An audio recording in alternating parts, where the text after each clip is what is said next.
Hi guys, it's been a while since we've picked up the camera. Far too long. And we might be a bit rusty, so forgive us for that. But today, on this beautiful day you see behind us, we're at the Caribbean or Caribbean... No, Caribbean. Caribbean Gardens, or, sorry, exhibition... Yeah, I think so. RV, home show, caravan show. Whatever. It's the outdoor entertainment and living show. That's the one. Here at Exhibition Central at Caribbean Gardens. Gardens. Yay, we got it right. Anyway, we've looked at the guides and there's not a lot of motorhomes. Not You know, a lot. really that's our thing, but there's a ton of caravans. So we'll get to it. We'll start looking and we'll bring you along. Yeah, definitely. Anyway, we'll catch you inside.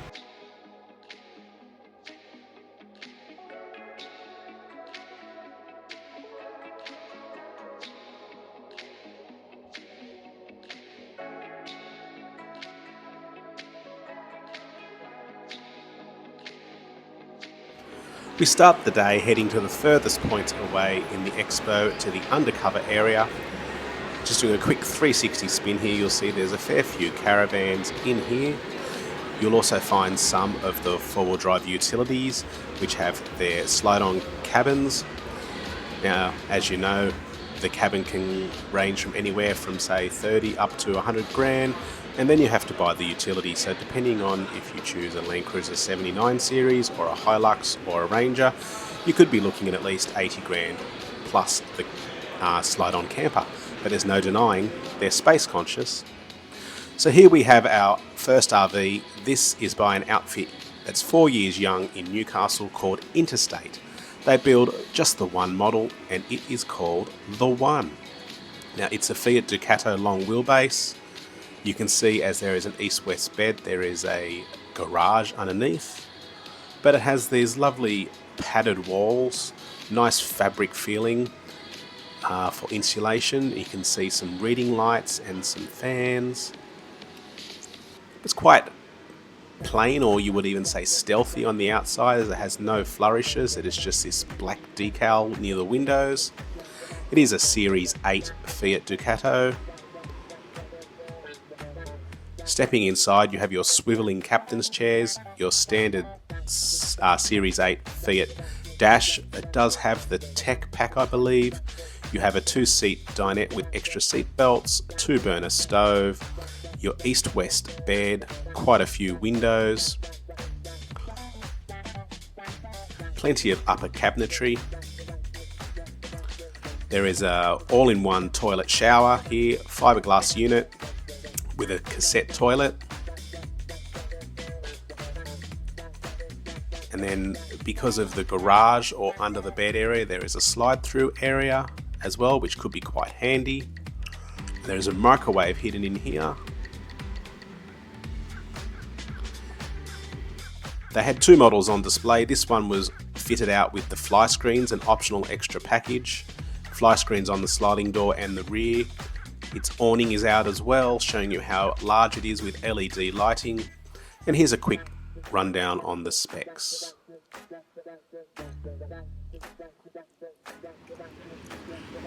Again, the fabric walls, the fly screens on this one, the east-west bed. You got all your borders and your accessories or auxiliaries here on this side. Now we move over to the Avans. They also use the Fiat Ducato as a base. Now this is the Applause 600-1. Now the Applause 600 is a whiz-bang van, but this one has 2 single beds, and they're in tandem or on each side of the motorhome. Again, 2 extra seat belts, slightly different layout with the toilet being offset to the rear. But again, the standard Avan shower toilet combo. I kind of like their showers with this cylindrical shower unit with the rotating concertina door. At least it keeps your toilet dry. Plenty of upper cabinetry as well. Microwaves in the upper section. And again, 2-burner stove and a small sink on their countertop. And then moving to the rear, you can also see that this is where they have their LPG. Because the toilet is towards the back, obviously you have access to the cassette there as well. There will be no garage with this one. This is the 600 Applause again, and this is the Dash 2. Yes, it is. So this very similar layout, but the toilet is off to the side as the rear now has the east-west bed. So again, with a permanent east-west bed, you obviously have that space underneath. Still all of the upper cabinetry. The shower toilet has moved to the side, but again, it's the standard Avan shower, this cylindrical one again. I do think it's a good space saver. Fabric along the door, but not a lot as compared to the Interstate, and then quite tinny. It doesn't sound like it's insulated well. Compared, this is actually dearer than the Interstate. So you get two burners It's still. good to see them side by side.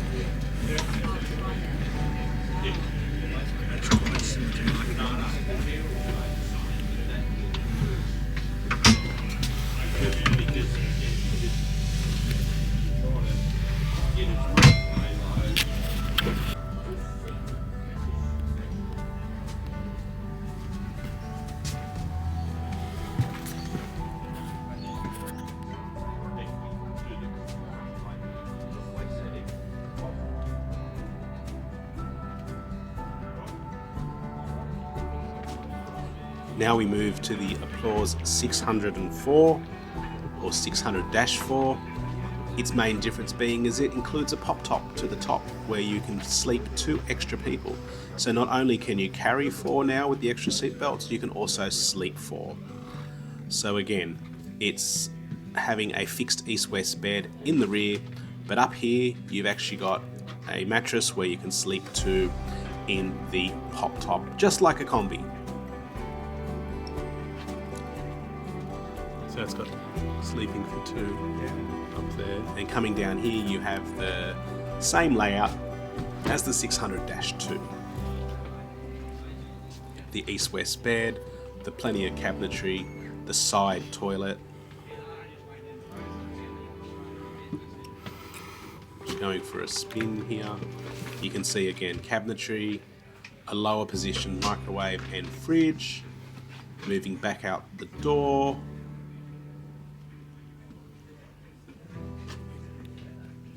The real difference being just that.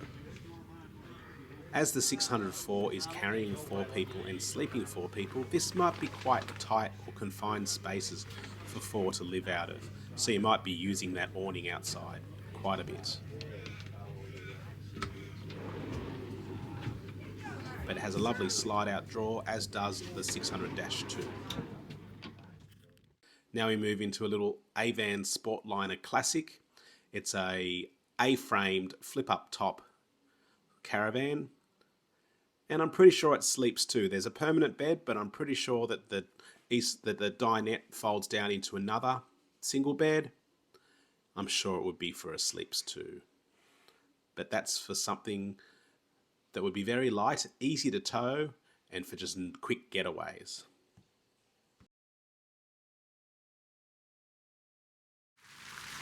Well, I hope you've just seen some footage. We've actually just gone and checked out a new RV to the arena of RVs called the Interstate 1. Love it. I really like it. Price point, fantastic. Yeah, it's pretty good. Like, Wayne's blown away by the vehicle in general. Yeah. I'm mainly blown away by its attention to detail and the quality feel. Yeah, definitely. I love the layout of the bed being permanent at the back. And I really love the finishing touches. It's got a really good premium feel about it. We just checked out the Avan as well, and I don't like it. Yeah, we've just gone back to Avan to look at the Avan whiz-bangs or campervans. Yeah. So that'd be the Applause range. And they're actually slightly dearer, and when you look around, and I'll show you that footage in a second, you can see that they probably don't have the same feel. No, not at all. It feels like that plasticky look, very polished laminate and just looks outdated, the interior. And I guess that's probably one of the things that appeals to us. We just need to have something that's a bit more premium look. Well, what's appealed to us, sorry for butting in, but what's appealed to us with our Daintree and with the Sunliner that we had to cancel is the fact that it wasn't your bog standard wood laminate. It didn't look like it was stuck in the 70s. We like those clean lines. Yeah. We like that monotone, those nice muted greys and beiges with none of the stripes or all the wood grain finishes.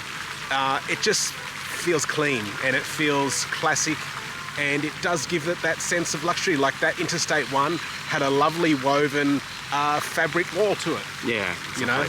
And that's just really nice. Yeah. And again, it has like the bench tops and the cabinetry remind you of an upper class, dare I say, kitchen. Yeah. It doesn't look like something that's stuck in the 70s or the 80s. And it's on a Fiat, so it's basically becoming the standard for motorhomes at the moment. Everyone's putting their motorhome or their whiz-bang on a Fiat chassis, let's face it. Yeah, one thing about I really like it, it's no hidden costs, so very transparent on their pricing as well, and it's pretty reasonably priced for what it is or what you get for it. There's probably a couple of things that you'd probably add, but generally speaking, I think it'd be perfect for what we were after. As per most of the guys these days, there's a list of options you can tick the box on and add some extra costs. The only thing to take into account when you look at the prices is that being as they're a New South Wales-based built motorhome, their prices are New South Wales state regulatory based prices. So therefore you may have different on-road costs in your state. We were told that in Victoria here, our actual on-road costs would be slightly cheaper because we have less fees, taxes and charges to do with our on-road costs. So just bear that in mind and look at that when we're showing you the prices with that one. Yeah, definitely. The other thing is the negative part of it, or the downside to it, is if you're a New South Wales dealer, it means that if anything goes wrong, we have to probably traipse. If it's Fiat based, more than likely a regular Fiat dealer would look after it. But if it's actually component or motorhome based, we may have to make that trek back to Newcastle. We haven't gone down that path just yet to ask them. We're just here today to have a good look around. So let's get back into it. Yeah, let's go and have another look. Outside here we find another four-wheel drive ute with a cabin called the UTECabin. This is the king class.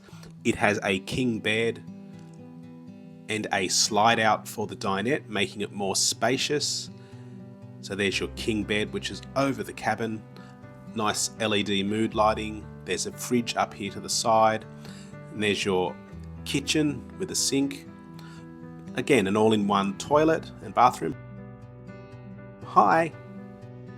Vanity in the corner, and then there's your dinette there. Nice large dinette on the slide out, definitely makes it more spacious. But there you go, the UTECabin. Now it's 88 grand. Then we find these, the Centaur. This is the CARAVANE, and this one's made for family with the bunks.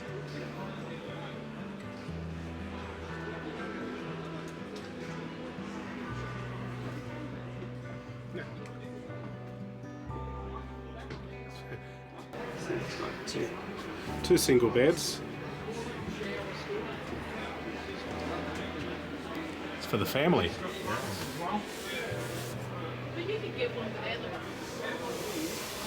So this is a big area. Yeah, it's a big area.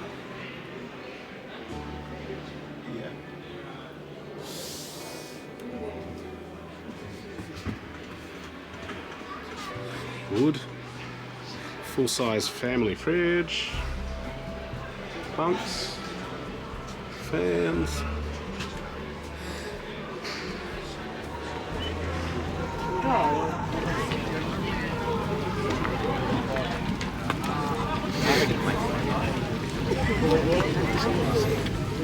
Hey guys, so we've been back and seen the Interstate 1. We do really like it. Yeah. We know there's pros and cons for caravans, and let's face it, 99% of the vehicles here are caravans.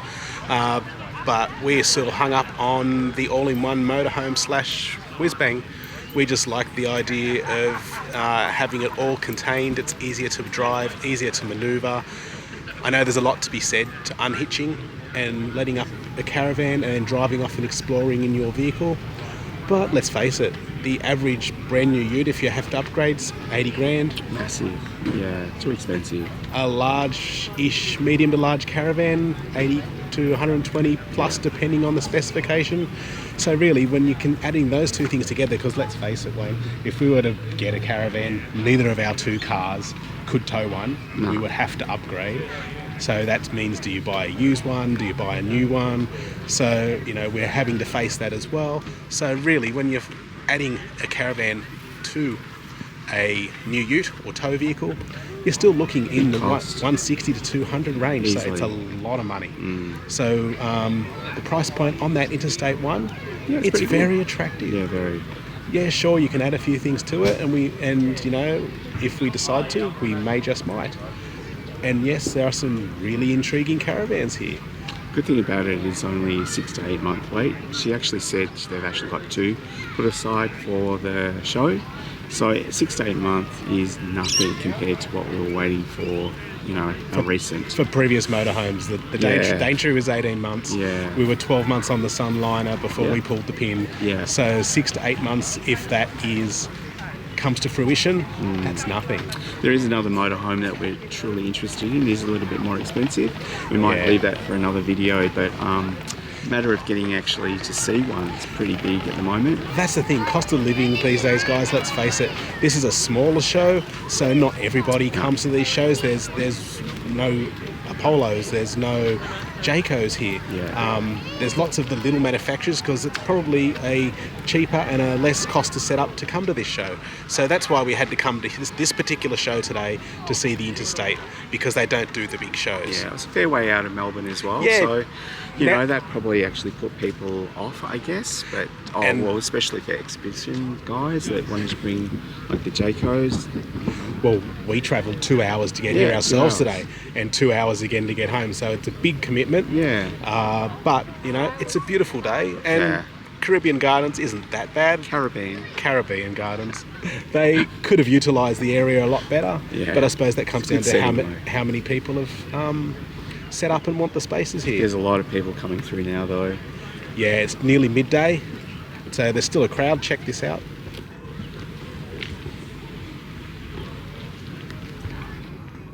But yeah, we're just going to do some final poking our heads in as we head towards the gates now. I think we've seen enough. We came and saw what we wanted to see. Yeah. It's probably a short video this time. Yeah. But we've got to dip our toe back in the water sometime. Sure. We'll catch you later, guys. See you guys. Bye.